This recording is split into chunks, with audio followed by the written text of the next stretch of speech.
Mobile দিয়ে আমরা যেটা ডকুমেন্টটা স্ক্যান করি বা স্ক্যানার মেশিন থেকে যে ডকুমেন্টটা আমরা স্ক্যান করি এবং সেই স্ক্যান করা ডকুমেন্ট আমরা হচ্ছে যে আমাদের ওয়েবসাইট পার্টিকুলার ওয়েবসাইট বা আমাদের প্রয়োজন অনুসারে যখন আমরা আপলোড করব তখন হচ্ছে তাদের হচ্ছে প্রয়োজন অনুসারে তাদের হচ্ছে ডকুমেন্ট সাইজ চায়।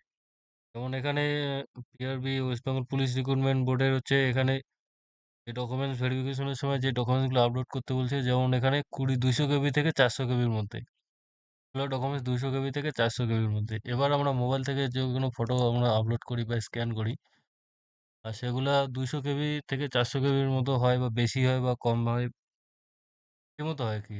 এবার আমরা হচ্ছে এক্স্যাক্টলি 200 থেকে 400 কেবি বা আমাদের ডিজায়ার্ড যে রিক্রুটমেন্ট আছে, উম, সেই রিকোয়ারমেন্টস অনুসারে আমরা কিভাবে ডকুমেন্টসের সাইজ রিসাইজ করবো। এর জন্য কোনো ওয়েবসাইট, এর জন্য কোনো অ্যাপ্লিকেশন ডাউনলোড করতে হবে না। সোজা খালি সিম্পল দুটো ওয়েবসাইট আছে। প্রথমে একটা হচ্ছে রিসাইজ ইমেজ। মানে ওয়েবসাইটে গিয়ে হচ্ছে রিসাইজ ইমেজ ক্লিক করলে, এন্টার করলে প্রথমে যেটা অপশনটা আসবে রিডিউস ইমেজ সাইজ।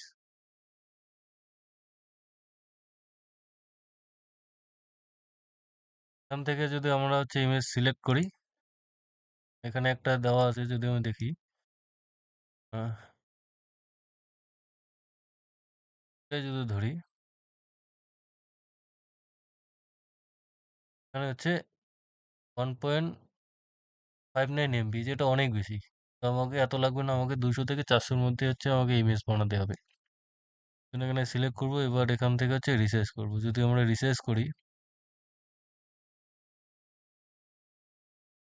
1000, তো অনেক বেশি হয়ে গেল। এবার কোয়ালিটিটা আমি কমাই দেবো এখান থেকে, এটা আমি হচ্ছে 60% করে দিই, রিসাইজ করি।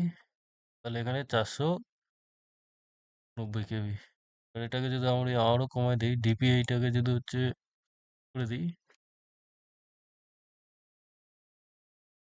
79 আসলো, তাহলে আবার কোয়ালিটি কমাতে হবে, তাহলে 50% কোয়ালিটি করতে হবে,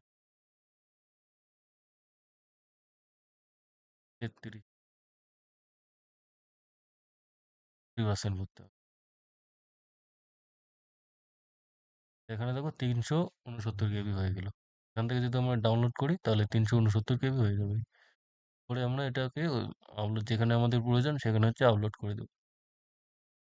আর একটা ওয়েবসাইট আছে, যদি আসি আমি ইমেজ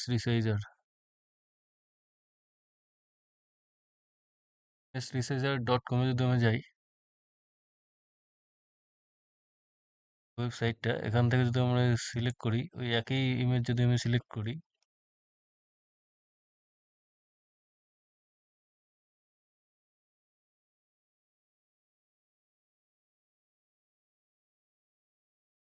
এটা দিছে এই ওয়েবসাইটে হচ্ছে ডিরেক্ট আমাদের যত কেবি দরকার সেই কেবি, যদি আমরা এখানে আমি 300 কেবি